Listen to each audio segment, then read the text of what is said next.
nous allons nous soucier de la liberté d'expression. Vaste débat sur lequel se sont penchés avec courage Betty et Ludivine, qui ne peut malheureusement pas être à nos côtés pour des raisons de santé.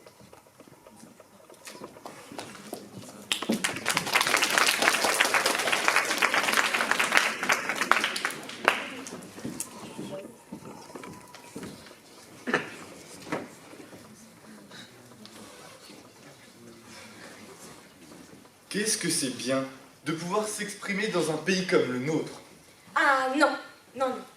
Je t'assure qu'aujourd'hui, on ne peut plus rien dire. Eh, on se calme. Inspire, expire. Je ne vois pas du tout pourquoi tu affirmes une telle chose. Je me répète, on ne peut plus rien dire.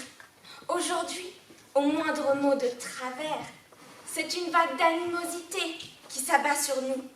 Un déluge d'agressivité qui nous emporte. Un tsunami de haine qui nous pulvérise. Nous sommes continuellement muselés dans notre expression et contraints au silence. Tu ne penses pas que tu dramatises un petit peu trop là? Moi je te trouve plutôt bruyante. Tout être humain sensé sait que la liberté d'expression est le fondement de toute démocratie. Sans elle, notre pays ressemblerait à la Russie. Je me demande simplement si nous pouvons encore nous exprimer librement de nos jours.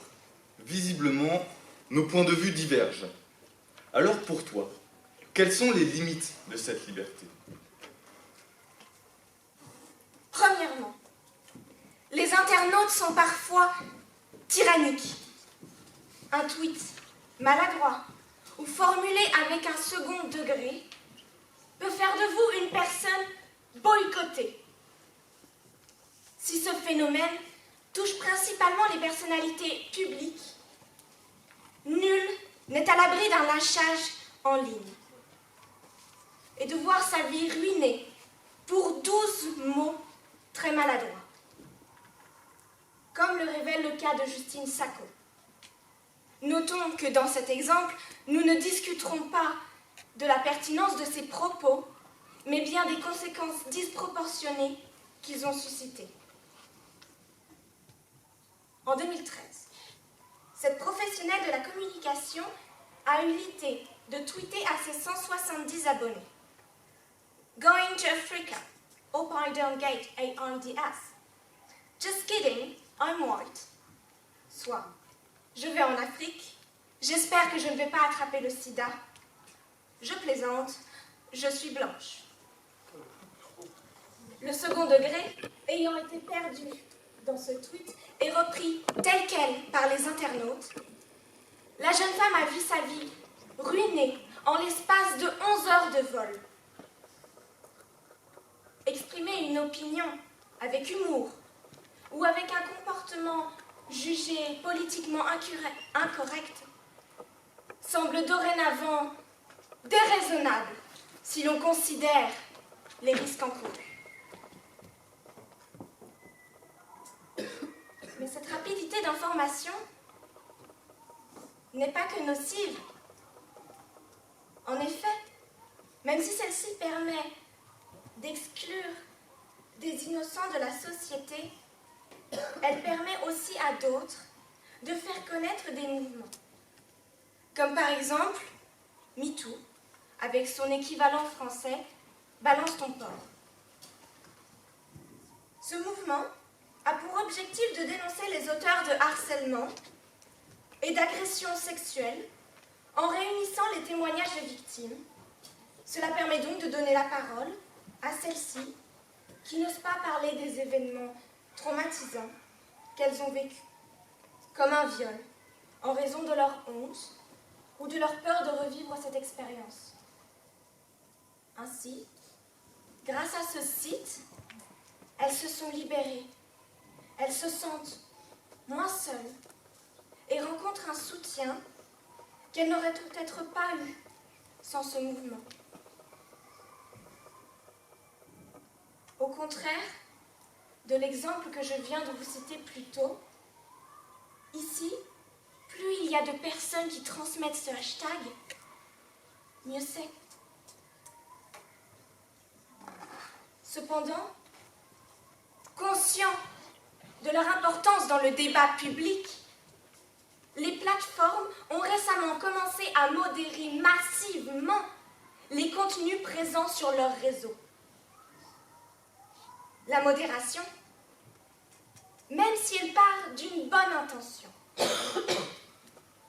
peut facilement flirter avec le blocage et la suppression d'informations, et ainsi être à la limite de la censure. En effet, même si la suppression des théories du complot, entre autres, semble logique, d'autres publications plus anodines commencent à être affectées, telles que des œuvres d'art ou encore les parodies. L'Académie des Beaux-Arts a notamment cité, je cite, « Les exemples de censure sur les réseaux sociaux sont innombrables et entravent considérablement chaque jour un peu plus la promotion de l'art sur ces médias incontournables. » En effet, les réseaux sociaux tels que Facebook, Instagram ou TikTok entendent protéger nos âmes innocentes de la liberté guidant le peuple de Jeanne de la Croix, qui fait pourtant partie des œuvres mondialement connues et déterminantes pour l'histoire de l'art. Si ce type d'algorithme est pertinent pour traquer les images à vocation pornographique, il devient dévastateur lorsqu'il conduit à la censure des œuvres d'art et ainsi à la culture. Bien sûr, la libre communication des pensées et des opinions est un des droits les plus précieux de l'homme. Tout citoyen peut donc parler, écrire librement, sauf à répondre de l'abus de cette liberté dans les cas déterminés par la loi. Il est vrai que la liberté d'expression est restreinte. Mais il faut retenir que la censure est quasiment l'unique règle qui empêche vraiment la liberté d'expression. Au contraire même, les règles la concernant sont faites pour la mettre en valeur et la conserver. Car il faut toujours avoir conscience de son importance. Par exemple, quand les membres du tiers-État et autres ont créé la Déclaration du droit de l'homme et du citoyen, l'article 11 n'est présent que pour renforcer leur opposition face aux décisions prises lors des États généraux. En effet, celles-ci ont été prises sans leur avis, alors qu'ils représentaient la majorité de la population. La liberté d'expression fait ainsi partie des valeurs que nous avons héritées de la Révolution française et constitue l'une des bases de notre gouvernement. Vous n'êtes pas sans savoir que la liberté d'expression est donc supportée juridiquement. Cela signifie donc que cette liberté d'expression est très précieuse et elle est garantie constitutionnellement. Cependant, en raison du fait que nous sommes très protecteurs des intérêts des uns et des autres, voire très délicats, nous avons adopté un nombre incalculable de lois concernant des choses très graves, comme le racisme ou la pédophilie, mais aussi des choses plus futiles. En effet, saviez-vous qu'il est interdit de montrer une cigarette sur un plateau de télévision? Toutes ces petites lois et interdictions adjacentes à la liberté d'expression sont devenues de plus en plus nombreuses au fil des années et ont rendu, selon certains, cette liberté illisible, de telle sorte qu'il me serait impossible de dresser la liste complète et concrète de ce que l'on peut dire ou ne pas dire.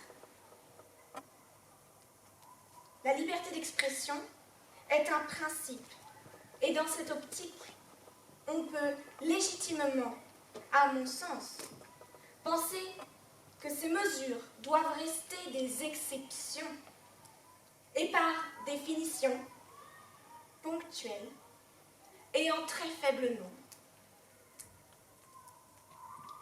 Il est vrai, en effet, qu'il y a beaucoup trop de lois et d'interdictions. Nous devons avouer que nous serions incapables de toutes les citer.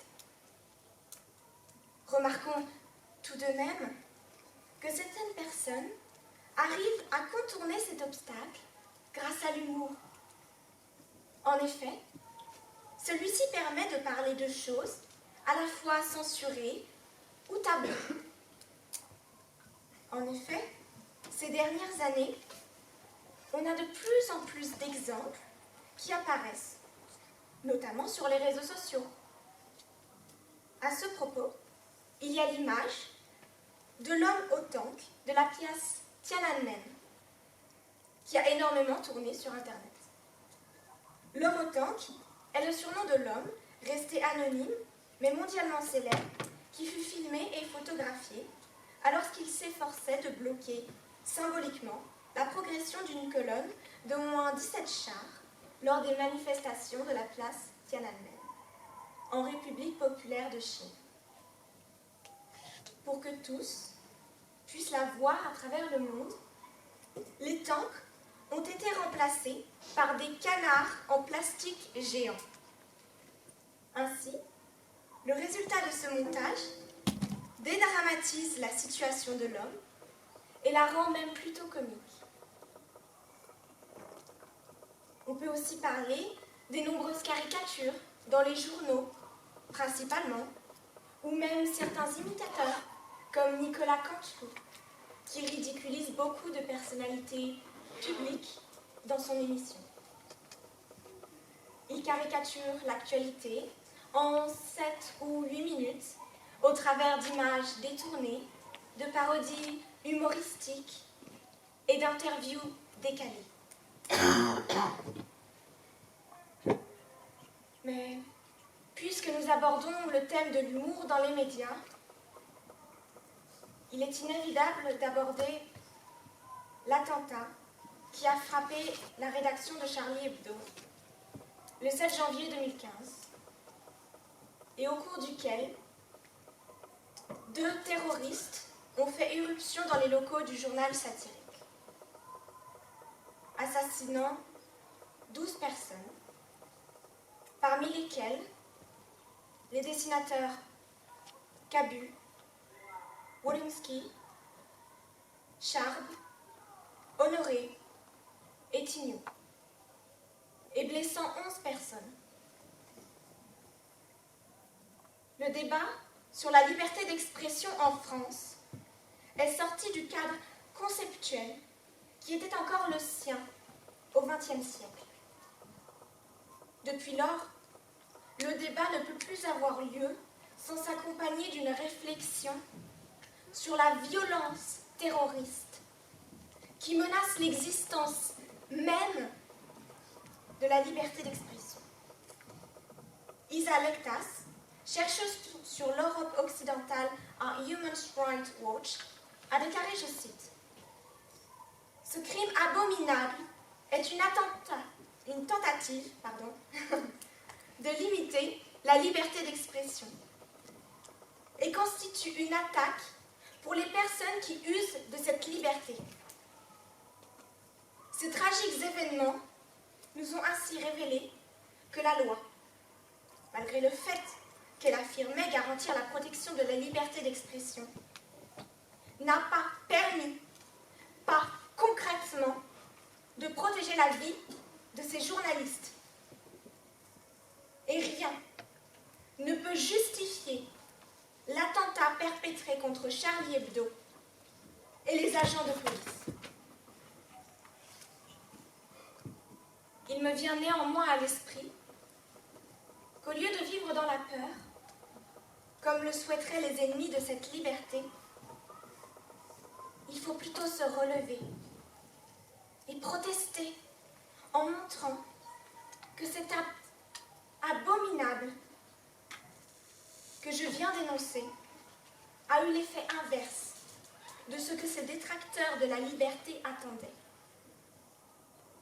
Cela nous rend plus forts et nous donne une volonté de nous défendre qui ne pourront jamais écraser.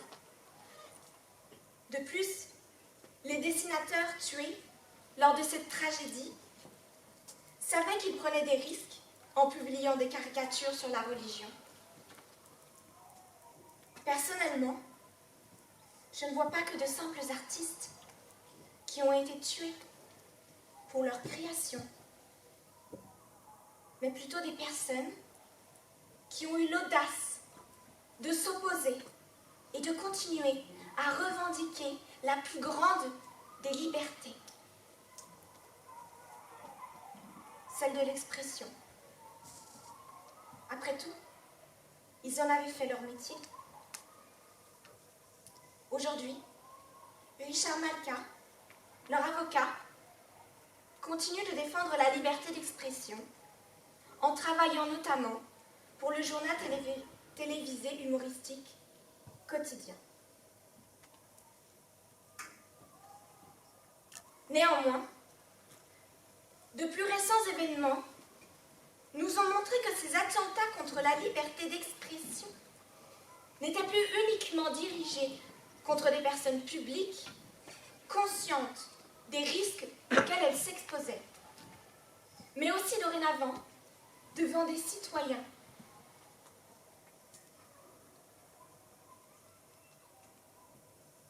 Le 16 octobre 2020, l'horreur a frappé la France tout entière. Samuel Paty, professeur d'histoire-géographie, est mort, assassiné par un jeune homme de 18 ans, fanatisé. Il a été tué pour la simple raison d'avoir montré des caricatures de Mahomet relayées par Charlie Hebdo. Pourtant, aujourd'hui, au XXIe siècle, un enseignant peut parler de ce qu'il veut dans le cadre de son cours, tant qu'il respecte le programme scolaire et la loi. Ce cours faisait partie de l'enseignement moral et civique au programme dans les collèges et les lycées. Cette matière doit permettre aux élèves de comprendre les valeurs de la République française. En effectuant son travail auprès de ses élèves, Samuel Paty leur apprenait la liberté d'expression qu'il défendait.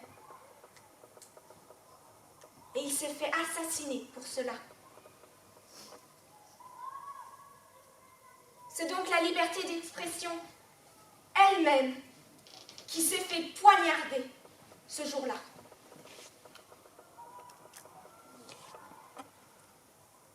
Par ces paroles, ces arguments,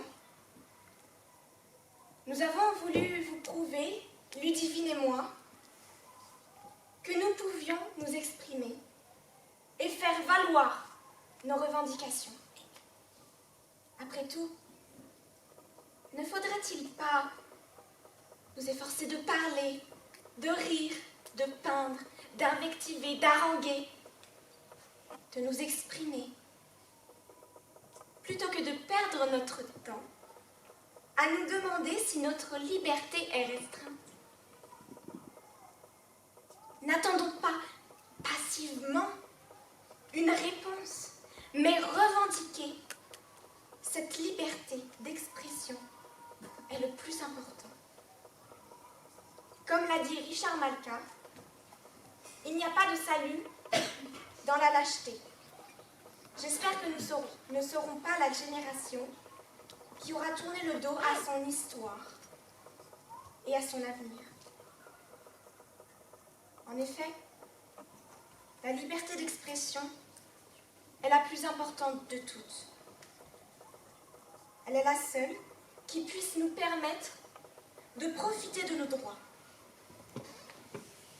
Cependant, il est important de garder toujours à l'esprit que ce n'est pas parce que nous avons le droit de dire quelque chose qu'il est forcément nécessaire ou raisonnable de le signifier. Et comme l'a si bien écrit le poète engagé Paul Éluard, et par le pouvoir d'un mot, nous recommençons notre vie. Nous sommes nés pour te connaître, pour te nommer. Liberté.